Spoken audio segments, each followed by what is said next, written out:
हम पढ़ने जा रहे हैं इलेक्ट्रिसिटी का लेक्चर नंबर 3।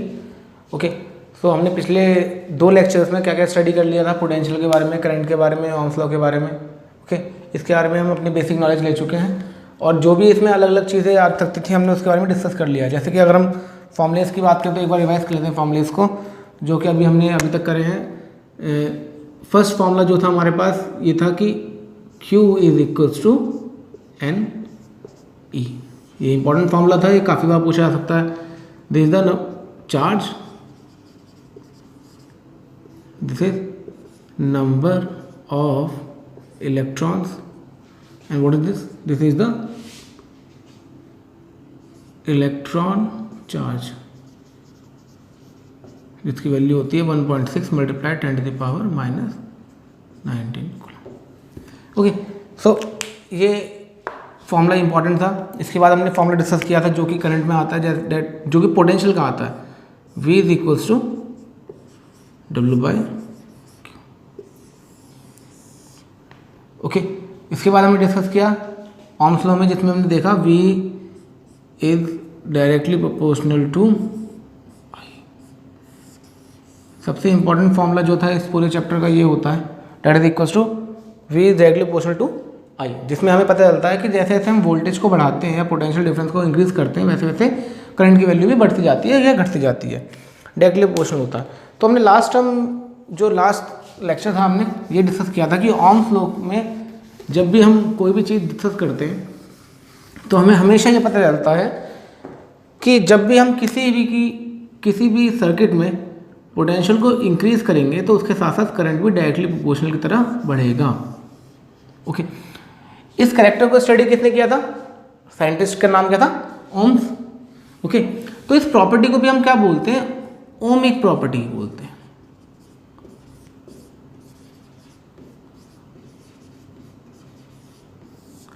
ओके, अब हमेशा ऐसा तो होता नहीं है कि हर मेटल हमेशा ये प्रॉपर्टी शो करेगा।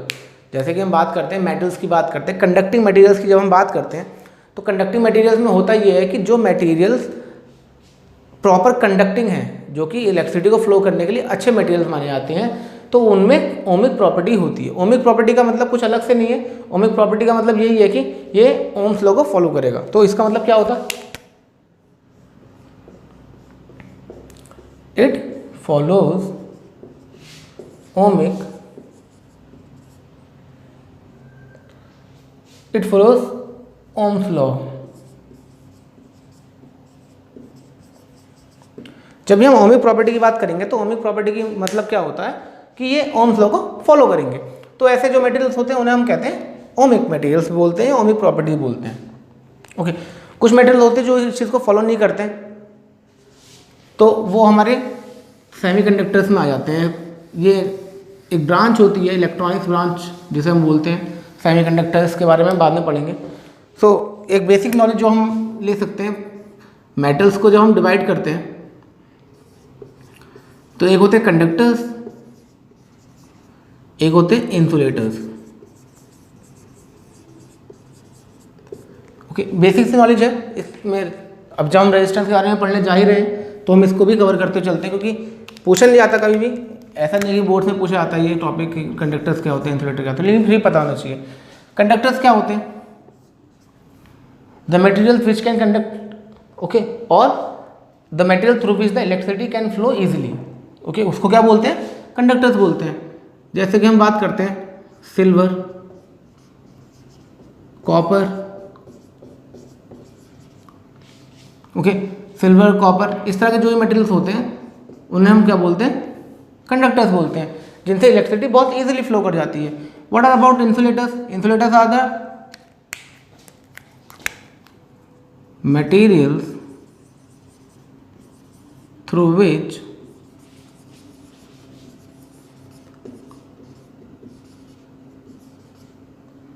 electricity will not flow। जिनसे इलेक्ट्रिसिटी फ्लो नहीं करती उनको क्या बोलते हैं? उनको बोलते हैं इंसुलेटर्स। ओके, जैसे कि एग्जांपल्स क्या हो जाएंगे इसके? सिंपल, जैसे हम वुड की बात करें, प्लास्टिक की बात करें,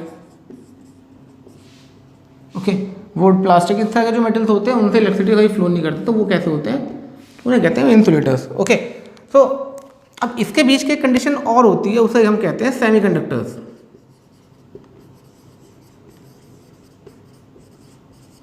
ओके, तो सेमीकंडक्टर्स क्या होते हैं, वो थोड़े इंसुलेटर्स होते हैं और थोड़े कंडक्टर्स होते हैं। मतलब वो इंसुलेट भी कर सकते हैं, मतलब कि करंट को फ्लो करने से रोक भी सकते हैं, और जब कंडीशंस को हम चेंज करेंगे तो वो करंट को फ्लो करवा भी सकते हैं। ओके, तो ऐसे को क्या बोलते हैं, इंसुलेटर्स बोलते हैं। अब सेमीकंडक्टर्स बोलते हैं, सेमीकंडक्टर क्या होते हैं, सिलिकॉन, जर्मेनियम,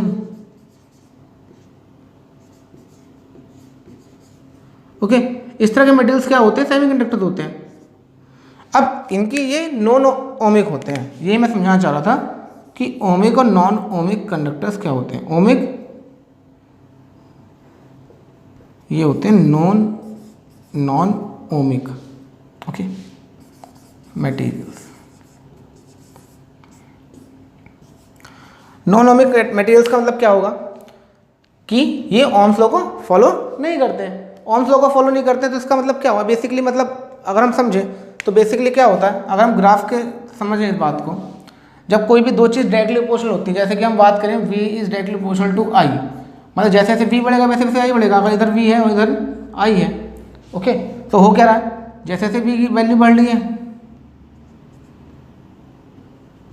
वैसे वैसे i की वैल्यू भी बढ़ रही है।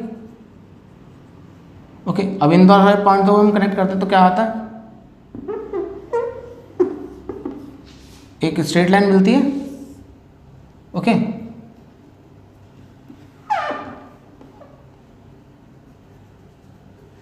तो एक स्ट्रेट लाइन मिलती है। तो ये स्ट्रेट लाइन क्या शो कर रही है कि जैसे जैसे v बढ़ रहा है वैसे वैसे i बढ़ रहा है, तो इसको कहते हैं ओमिक कैरेक्टरिस्टिक्स।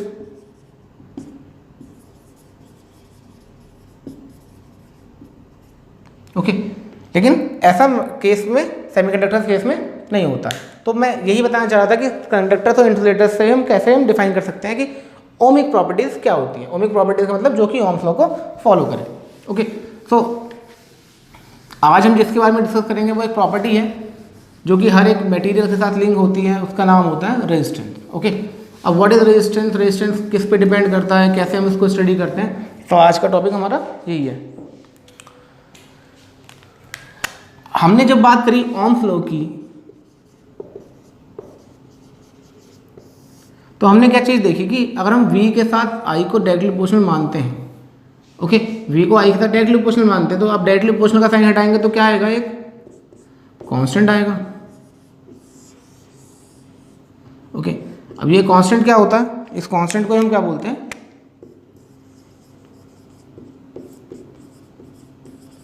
रेजिस्टेंस बोलते हैं। इस कांस्टेंट को हम क्या बोलते हैं, रेजिस्टेंस बोलते हैं। तो रेजिस्टेंस का मतलब क्या होता है, रेजिस्टेंस वो प्रॉपर्टी है जो कि करंट के फ्लो का अपोज करती है। ओके, अगर हम बात करें इसकी डेफिनेशन की,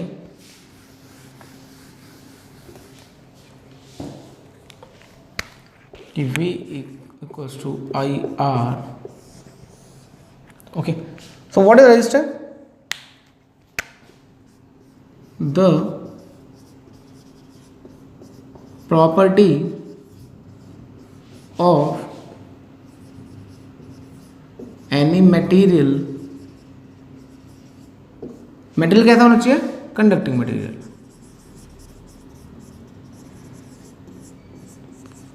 टू opposes the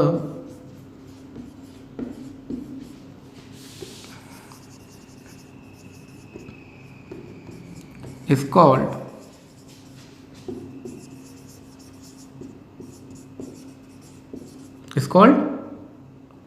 रेजिस्टेंस।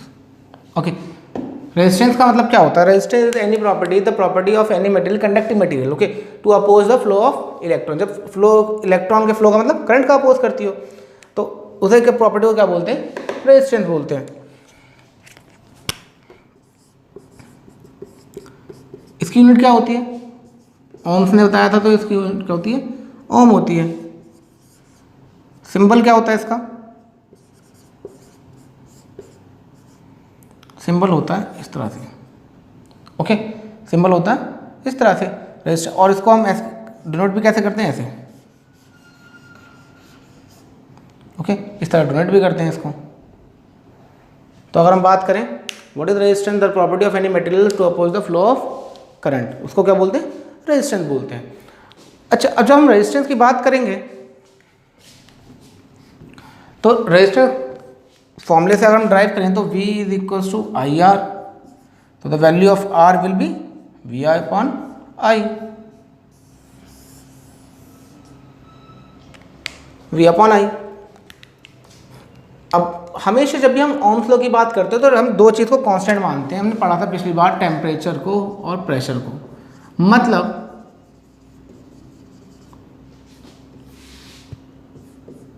कि जब भी हम किसी भी प्रॉपर्टी की बात करते हैं तो एक्चुअल कंडीशन को हम कांस्टेंट मानते हैं। मतलब कि अगर टेम्परेचर और प्रेशर कांस्टेंट रहेगा तभी हम किसी चीज़ को स्टडी कर पाएंगे। मतलब अगर हम टेम्परेचर को बदलते रहेंगे बार बार तो उसकी प्रॉपर्टी थोड़ी बहुत चेंज होती है, ओके। तो हम क्या करते हैं कि जब भी हम किसी चीज़ को कंपैरेटिवली स्टडी करते हैं कि एक का इफेक्ट दूसरे पे क्या पड़ रहा है, तो हम एक्चुअल कंडीशन को हमेशा कांस्टेंट मान के चलते हैं। तो उसमें जैसे कि जब हम ओम्स लॉ को स्टडी करेंगे तो हम टेम्परेचर और प्रेशर को कांस्टेंट मानते हैं, पिछले लेक्चर में पढ़ा था हमने, ओके। तो रेजिस्टेंस पे टेम्परेचर का और प्रेशर का कोई असर पड़ता नहीं है, लेकिन इसकी प्रॉपर्टीज़ पर जब हम देखेंगे तो लेंथ और एरिया का कुछ ना कुछ इफेक्ट पड़ता है, तो उस बारे में हम स्टडी भी करेंगे। तो आर का फॉर्मूला क्या हो जाएगा, V अपॉन आई, ओके। तो इसके ऊपर एक बेस न्यूमेरिकल भी आ सकता है, छोटा सा, तो उसको देख लेते हैं कि एक रेजिस्टेंस के ऊपर किस तरह का न्यूमेरिकल बनता है, ओके। तो अगर हम न्यूमेरिकल की बात करें कि क्वेश्चन किस तरह से पूछा जा सकता है, ओके, तो क्वेश्चन किस तरह से पूछा जाता है, in nichrome wire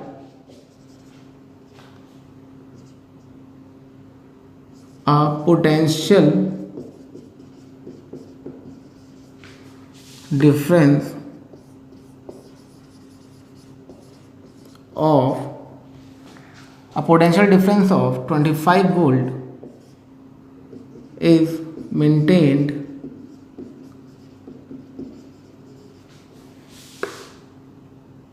for flowing of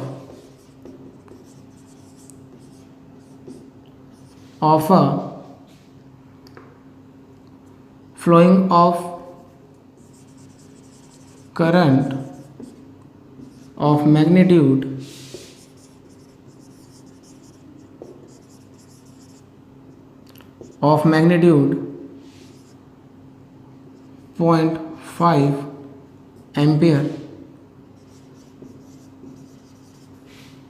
0.5 ampere what will be the resistance of nichrome wire, okay. So अगर हम बात करें कि इस तरह का क्वेश्चन, ऐसा इजी क्वेश्चन बनता है, पूछे भी आता है, कई बार बोर्ड्स में आया है, 1 नंबर में 2 नंबर में, तो सिंपल सा क्वेश्चन तो हम इसको सॉल्व भी कर लेते हैं। In nichrome wire potential difference of 25 volt is maintained for flowing of current of magnitude 0.5 ampere, what will be the resistance of the nichrome wire, V is equals to I R, R is equals to V upon I, ये multiply में तो इस हो जाएगा, तो divide में, value for V is given, what is V, V is 25 volt, what is I, 0.5 ampere, okay, put the values in the formula, 25 divided by 0.5, cancel out the point, we will get the resistance that is equals to 50, okay. So that is R is equals to 50 ohm, what the unit of resistance is ohm, ऐसे denote कर देते हैं इसको। और आप क्या कर सकते हो, R is equals to 50 ओम, जो मर्जी हो वो आप लिख सकते हैं, ओम लिख दीजिए या सिंपल बना दीजिए, दोनों का मतलब वही होता है, नंबर पूरे मिलेंगे, कोई काट नहीं सकता नंबर इसमें। तो ये छोटा न्यूमेरिकल है जो कि इस कॉन्सेप्ट पे बेस होता है कि रेजिस्टेंस की वैल्यू कैसे निकालते हैं। तो सिंपल सी बात है, जब भी हम बात करेंगे रेजिस्टेंस की तो वो डिपेंड किस पे करता है, वोल्टेज पे और करंट पे। अब रेजिस्टेंस क्या होता है, रेजिस्टेंस एक ऐसी प्रॉपर्टी है जो कि वायर के साथ इनबिल्ट होती है, मतलब किसी भी मटेरियल की अपोज करने की क्वांटिटी एक हद तक ही तो होगी। ओके, मतलब मानते हैं जैसे कि हम कोई भी काम कराने किसी के पास जाते हैं तो वो कभी एक हद तक तो मना कर सकता है, अगर उसके पास उसका काम करने की शक्ति होगी तो वो काम कर देगा, लेकिन एक हद तक इसको मना कर सकता है। तो जो अपोज करने की क्वालिटी होती है किसी वायर की, तो वो भी एक कांस्टेंट प्रॉपर्टी होती है। ओके, लेकिन इसके अंदर भी इसके किसी ना किसी फैक्टर पे डिपेंड जरूर करती है। ओके, अब रेजिस्टेंस की बात करें तो रेजिस्टेंस V अपॉन आई, अब ये इससे जनरेट हो रहा है, ये इससे जनरेट हो रहा है, तो ये इन दोनों पे डिपेंड तो कर रहा है ना, लेकिन जो प्रॉपर्टी पे डिपेंड करेगा इसके फैक्टर्स क्या होते हैं कि इसके अंदर भी एक चीज छुपी हुई होती है जिसको हम कहते हैं रेजिस्टिविटी। ओके, ये फॉर्मूला कहाँ से आता है, इस चीज़ को जब हम स्टडी करते हैं।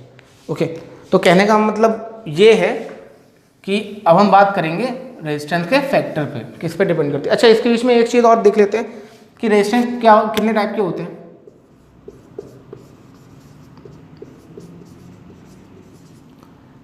रेजिस्टेंस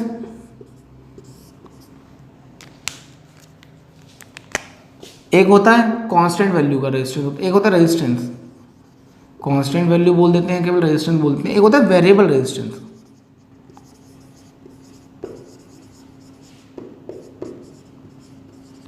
ओके, अब रेजिस्टेंस क्या होता है, देखो रेजिस्टेंस वो चीज है जो कि हम किसी भी सर्किट में लगा सकते हैं जिससे ही करंट का हम रोक सके। मान लेते हैं कि यहां से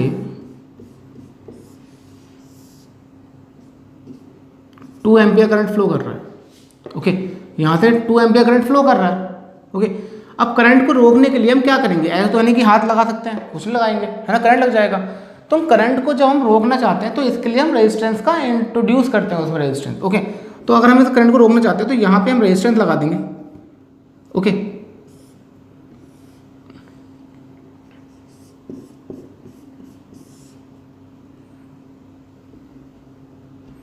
तो यहाँ पे जब हम रेजिस्टेंस लगा देंगे तो यहाँ पे आने वाला करंट की वैल्यू जो होगी वो कम हो जाएगी, लेस देन 2 एम्पियर। ओके, तो रेजिस्टेंस का मतलब ही क्या होता है, रेजिस्टेंस को हम इंट्रोड्यूस इसलिए करते हैं जिससे कि हम करंट को रोक सकें। ओके, अच्छा ये बताइए कि करंट को नापने के लिए हम कौन से इंस्ट्रूमेंट यूज़ करते हैं। जैसे जब हमें बुखार हो जाता है तो अपना फीवर नापने के लिए हम थर्मोमीटर यूज़ करते हैं। ओके, तो करंट को नापने के लिए कौन सा इंस्ट्रूमेंट यूज़ करते हैं,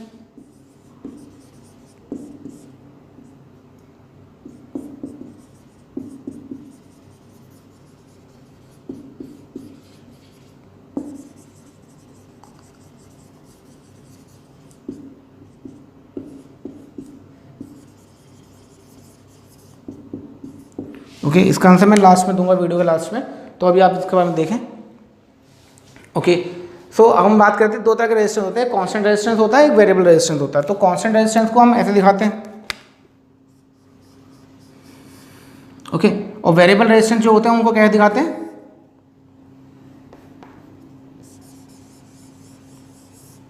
उनको इस तरह से दिखाते हैं। और जिस रेजिस्टेंस के ऊपर ऐसे एरो लगा होगा तो आप ये समझ जाएगा उसकी वैल्यू कांस्टेंट नहीं है, उसकी वैल्यू हम बदल सकते हैं। जैसे इसकी वैल्यू तो होगी, अगर 2 ओम है, 5 ओम है, तो इसकी एक फिक्स वैल्यू होगी, है ना, इसको कहते हैं फिक्स वैल्यू, और यहाँ पे वेरिएबल वैल्यू होती है। ओके, तो ये रेजिस्टेंस के बारे में थोड़ी और एक्स्ट्रा इन्फॉर्मेशन जो कि आपसे पूछी भी आ सकती है, कभी कभी बोर्ड्स में भी ऐसे आता है कि how many types of resistance are there, there 2 types of resistance, variable and constant, जो कि वैल्यू चेंज भी कर सकते हैं और उसको फेंक सकते हैं। सो आगे का जो टॉपिक है वो है factors affecting the resistance. Okay, factor affecting the resistance. अब रेजिस्टेंस किस किस फैक्टर पे डिपेंड करता है, पहले अगर हम इसका फॉर्मूला देख लेंगे तो हमें बहुत इजीली हो जाएगा, इजी हो जाएगा इसको याद करने के लिए। रेजिस्टेंस के अंदर क्या छुपा होता है, rho L A. What is rho, समझते हैं अभी, what is L, length, what is A, area. Okay, so तो पहला क्या है, रेजिस्टेंस की बात करेंगे तो क्या होगा,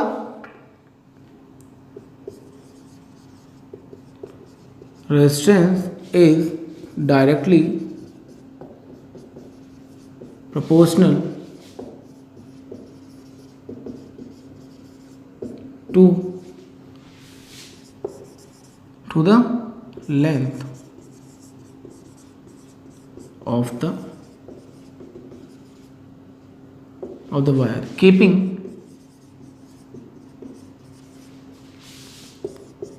temperature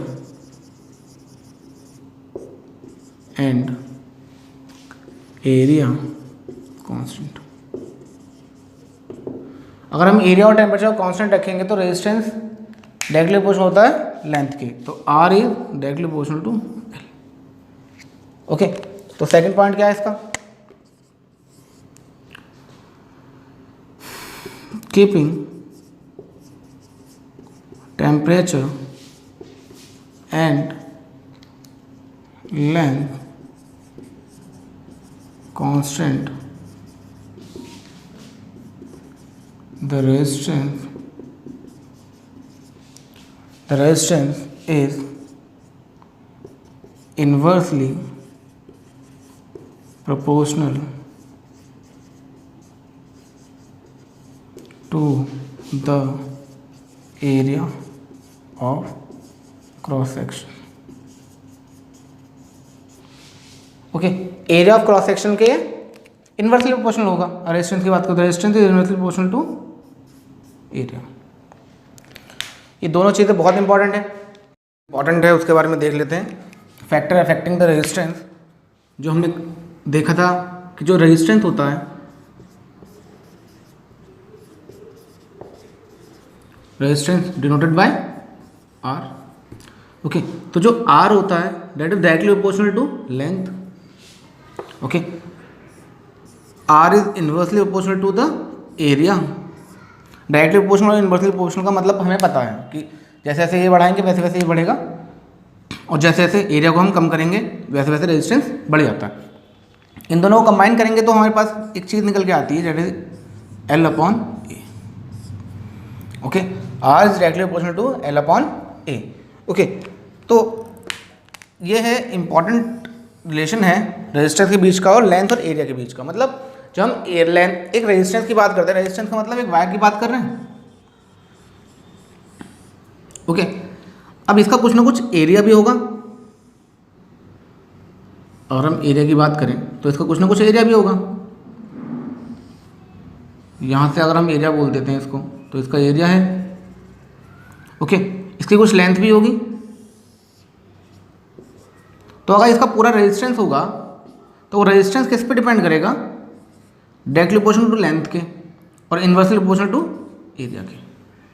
ओके, तो यहाँ से रिलेशन निकल के आता है कि R is directly proportional to L and inversely proportional to A।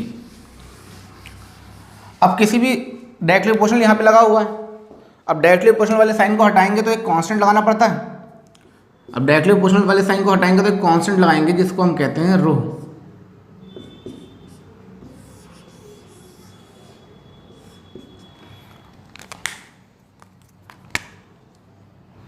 इसे बोलते हैं resistivity.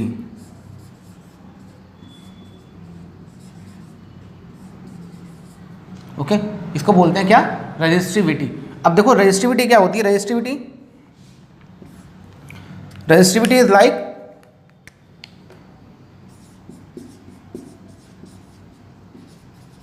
Opposing power of any material. Okay, opposing power of any material. जैसे कंडक्टिविटी होता है, कंडक्टिविटी मतलब ability to conduct,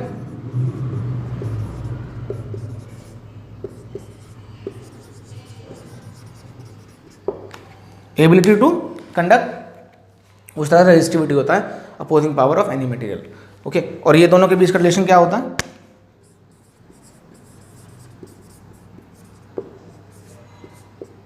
conductivity is inversely proportional to resistivity. Okay, तो ये एक इम्पॉर्टेंट रिलेशन है, आपको पता होना चाहिए, काफ़ी बार पूछा जा सकता है बोर्ड के क्लासेस में कि रेजिस्टिविटी और कंडक्टिविटी का रिलेशन कैसा होता है, कि रेजिस्टिविटी बढ़ेगी तो कंडक्टिविटी कम हो जाएगी, ऑब्वियस सी बात है। सो आज हमने अपने जो इम्पोर्टेंट चीज़ पढ़ी है इस चैप्टर में वो है फैक्टर अफेक्टिंग द रेजिस्टेंस, और ये फॉर्मूला काफ़ी इंपॉर्टेंट है। ओके, तो एंड में इस वीडियो के हम ये पूछना चाहते हैं कि instrument for measurement of current क्या बोलते हैं उसको बोलते हैं एमीटर। एमीटर, और उसका सिंबल कैसा होता है, इस तरह से। ओके, एंड कनेक्टेड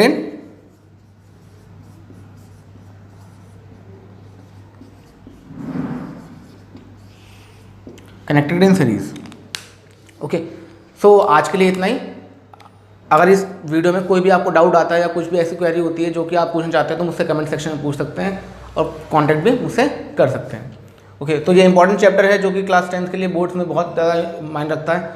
तो इस चैप्टर की जितनी भी आगे की वीडियोस होंगी उसको लगातार देखते रहिएगा, और लगातार वीडियोस को देखेंगे तो कोई भी डाउट आपको नहीं आएगा। ओके, तो आज के लिए इतना ही। Thank you.